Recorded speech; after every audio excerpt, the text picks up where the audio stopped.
listen in close and make sure you pay attention to the story I'm about to tell you, because you're not gonna hear this anywhere else. I can damn near guarantee. What's up? It's your host, Kev B. Mr. Believe of the Believe in Yourself podcast of Believe in Yourself Insurance and Investments. This is going to be the TURO quick tips, and we're going to be dropping them each and every Sunday. So tune in to our YouTube channel every Sunday to catch these quick tips that'll help you on your journey in becoming a TURO Power Super Host and growing your rental car business. This video is brought to you in part by Get Upside. Get some cash back on your next full tank of gas. Peace. How to maximize your TURO profits. So, one of the things, I'm going to go over 3 things that you can do when you're running your TUROs to maximize your profit. That's your take home on each trip. Now, if you're trying to just survive off of your day rates alone, it's possible. It's possible. I'm not going to say it's not, but each situation is different. Depending upon if you have a car note, you definitely got to have insurance and different things like that. So everybody's break even will be different. So having a strategy in place to pick up a couple of extra dollars here and there can be very crucial to your TURO business being successful. Don't mind me, I'm driving right now my Nissan Versa, going to get it washed. It just came back yesterday. It's going back out tomorrow. And that's the type of turnaround that I like. I do have sometimes back-to-backs where I'll have a car that comes in, like, actually I have one in a couple of weeks, where the car comes back at 6 a.m. and then goes back out at 9 a.m. So I do have some back-to-backs like that. I like that sometimes. I might adjust it because my work schedule just changed. But back to the TURO tips. So there's a major thing that there's 3 major things I feel that as a beginner host are very simple to implement, because the TURO platform is a very easy platform to handle and maneuver. You know, it's very self-explanatory. If you can operate Facebook or Instagram or TikTok or Twitter, whatever, if you can operate any of those type of apps, if you're just app savvy at all, you should have no problem navigating TURO. So the number one thing, here's tip number 1. The number one thing that I feel every host should do if they want to maximize profits is make sure you have extras. Extras. Why is it important to have extras? There are things that the daily rate doesn't necessarily account for, or doesn't really give you the options to charge for in certain situations. There's sometimes people who want to take extra mileage. I have my car set to 200 miles a day because I would rather my cars to be set locally. I like my cars to stay local. I don't like them to travel too much. So 200 miles a day is more than enough if you're staying in a local area. But there's sometimes people who do want to take it out of town and they need those extra miles. Well, you can add the extra of extra mileage to the trip, meaning that they can have an unlimited mileage and they could pay for per day, or I think it's per day or per trip. I think all extras you can add per day or per trip or something. There's like a choice. You can have it either be per day or per the entire trip. So let's say I had an extra that was 200 extra miles for 2 days out of a 7-day trip. I don't think it works on miles. I would just say that's not a good example to use per day or per trip. But miles probably has something else. A good example would be another extra that I have would be car seats. So I do have small children. I just recently had another baby. So I had a small child before this. Right before I started TURO, my child had just turned 1. So we had these car seats. We had 2 of them. 3, because he now was getting ready to, we're going to get the booster seat. So we got 3 different car seats. And I'm like, man, I just started TURO and I saw it as an extra. Why not add it? So I charge car seats by the trip, but you can also charge per day if that's how they want to use it. So maybe they could use it for 1 day. They pick it up from the airport, or I don't know why people have it per day, but there could be whatever reason works for your business. Another good extra to have is fuel. sometimes people know pre or ahead of time, don't want to have the hassle of worrying about filling up the gas tank before they bring your vehicle back. So they might just want to pay ahead of time for a tank of gas and bring the car back at whatever level they want. So those are three really good extras you could have. Car seats. I have rented out the car seats. I think I have my car seats rented out right now for about $40 or $50 a trip. I have the booster seat. I have the infant seat. And I also have the toddler seat, the one in between the booster and the infant. So the one that and it changes and does all that stuff. So I have 3 different car seats. So whenever a guest books one, I communicate with them. So it's good if you get car seats. It's gonna pay for itself in the end. I know car seats are usually pricey, but you can go get a basic model. At least a booster seat. I've rented those out on multiple occasions, and they're just like $15 at the store, at a Walmart or anything like that. And you can rent that out for $15 a trip, multiple times over, $30 a trip, like I do. But we don't know which car seat they're gonna rent. Sometimes they get a booster seat, sometimes they get a infant seat, toddler seat. So it all varies. So those are 3 good extras right there, tips that you can add on to your trip that can just give you that much more. Turo's still gonna get their cut. So if you're charging $50 and they have 60%? Yeah, 60%. They're gonna take out, Turo's gonna take out, I think what's that, $30? And if you're at the higher percentage, it correlates for those. They have the 70% plan, 75%, 80%, 90%. If they take out 90%, that'll be what? $40? No, 45-ish, something like that. $45 is 90%. I mean, not take out, but you'll get 90%. They'll take out 5. So whatever you charge, remember, whatever your percentage is that you share with Turo also will be what they take out. Now, the second very, very key thing that I think a lot of people overlook, if you're a host, the best thing to do is to set it on dynamic pricing. Because Turo, what they do is, all these algorithms and things like that, and if you're an all-star host, you're definitely going to get higher in the rankings. But what also goes higher in the rankings, and let's just keep it real, you always got people looking for bargains, and that's the type of cars I rent out, is the bargain cars. Or whatever, pricing or whatever. But pricing is always going to make it competitive. So Turo is going to price your car to be competitive with other cars in the market. So when people are searching, you have a greater chance, depending on your extras, depending upon the type of car you have, depending upon, amount of miles you have per day that you allow. All of these things that the algorithm takes into account. So when they have somebody searching and they put these things in, that allows you to, be at the top. So you want to have certain things that make you stand out. Having car seats available can make me stand out for more families. Why would I want more families? They're not going to be driving the car as reckless. Why? Because they probably got kids in the car with them.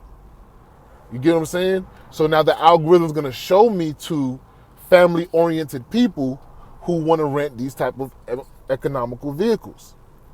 But if I probably didn't have car seats available and that person who's looking, they go in the search, that drops me down. But let's just say they go in that search and I'm the only person that offers car seats. Who you think they're going to go to? Probably even regardless of the type of car. Why? You know what it's like to travel with the car seat? Come on. That's a convenience. To get there, the car seat's already in the car for you, hooked up, ready to go. So extras, and they all work off of each other. So the pricing, that's what I was talking about. And you put it on the dynamic pricing, and with the dynamic pricing, what that does, it helps you get with the algorithm with all these things that it matches. So the only time that I go in and touch that, because what I've noticed is, Turo, yes, they set your prices. So if you're a host and you go into the calendar of your vehicle, it shows you like what days or what times it's available and what price they're going to charge for what days. If you can go out, I believe, up to about 6 months or more, where you'll see how Turo has priced out your vehicle, and you'll see where it fluctuates around holidays, weekends. and things like that. One thing I've noticed since I've been doing Turo is that during the middle of the week is the slower times. It's always more busier towards the weekend. I don't know what area you guys are in. I'm in a metropolitan area. I'm in South Florida, so I service Dade and Broward counties. So that's Miami for those who don't know. Dade and Broward and Miami, it's not the same, but so that's the area I service. So I've noticed that sometimes when you have these weekend trips, you'll have maybe somebody start a trip on a Friday and end on a Monday. Then the next trip, if they book in advance, somebody else might start again on a Friday and maybe go to a Wednesday. But then you have that Tuesday to Thursday piece where it's just like, nobody usually rents during the week. And I was like, dang, man, how can I make my car more attractive in the middle of the week? So what I started to do was I would drop the price of my car in between rentals. So let's say I had, like the example I just gave, a Monday, Friday, then another Monday, Friday. So I had Tuesday to Thursday wide open. I'm at the car wash right quick. Give me a minute.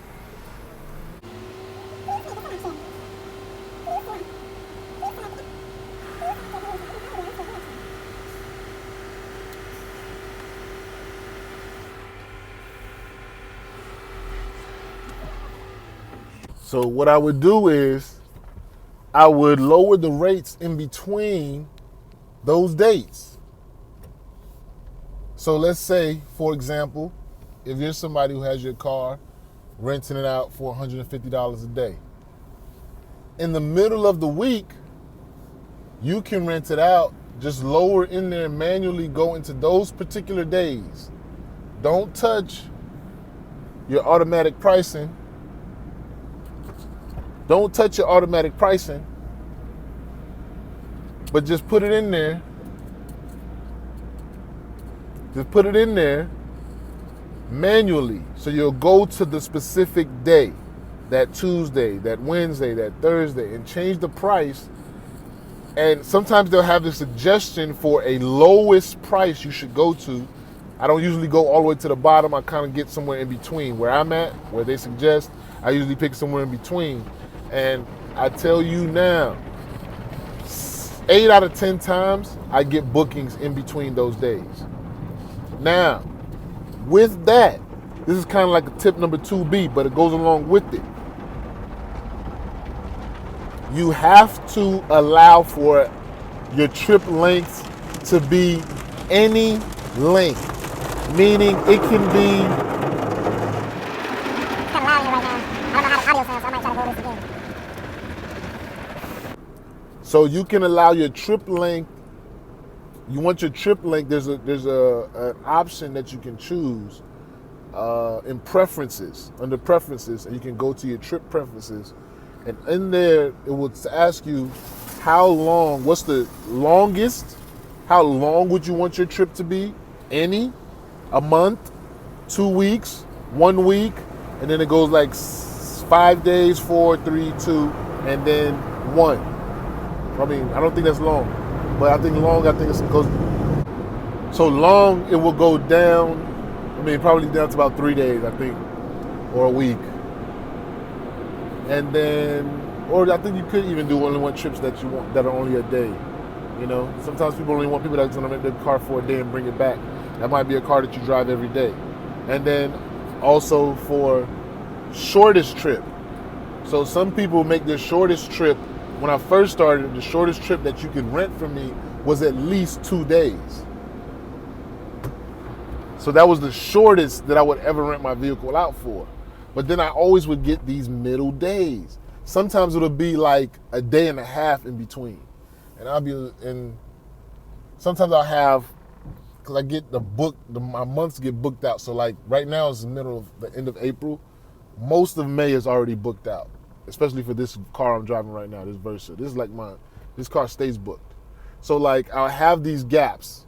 Sometimes I'll have one that ends on a Monday at 10, but then next trip starts like at a Wednesday at 7, 8 p.m., 9 p.m., sometimes 11 p.m.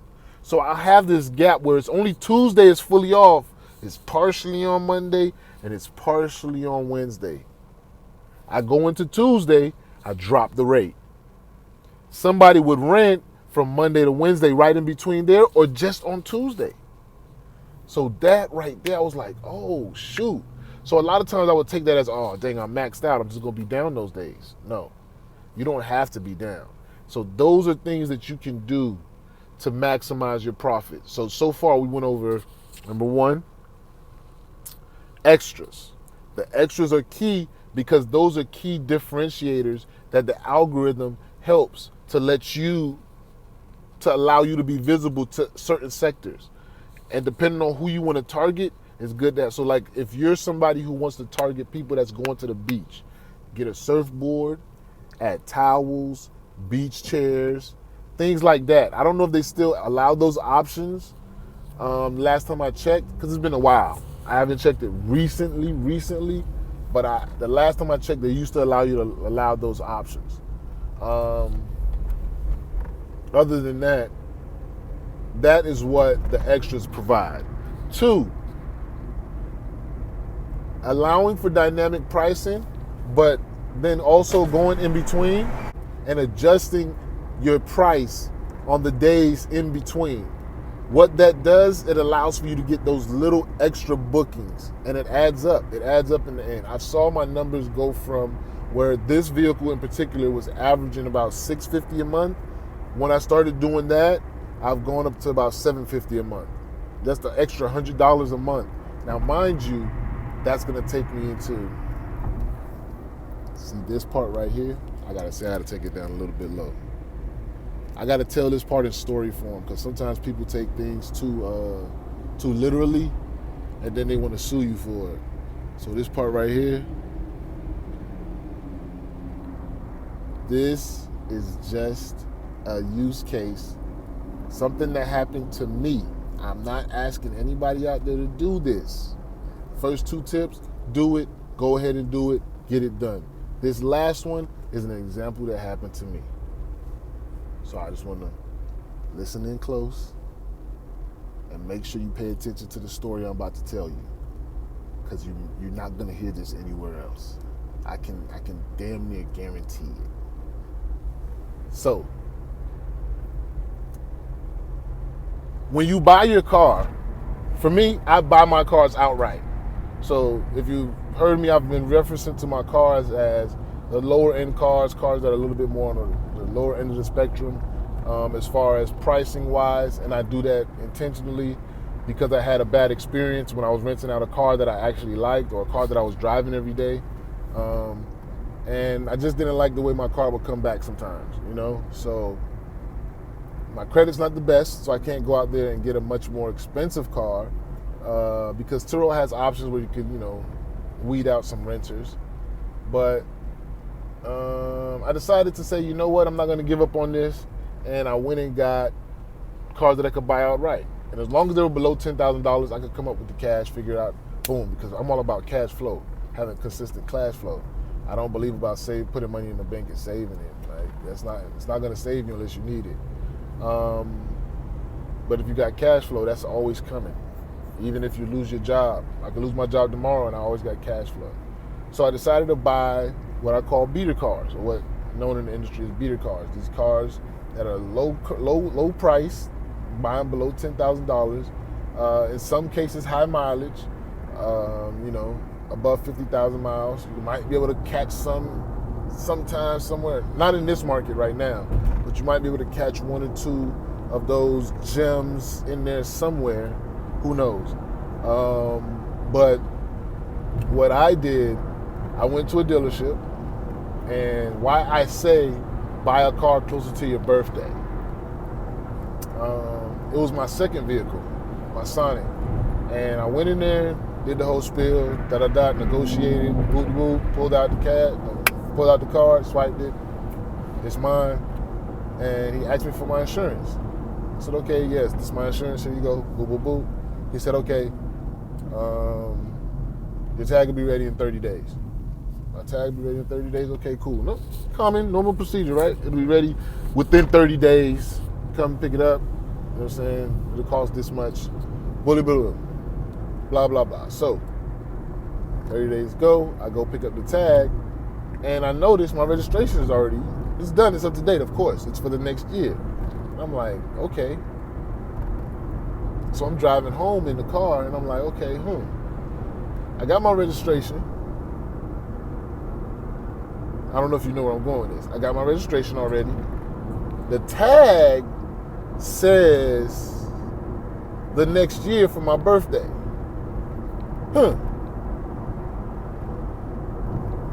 I checked my insurance. This car is not added on there just yet. But let me get home before I make the call. Let me think this over. At this time, I got about 6 months until my birthday.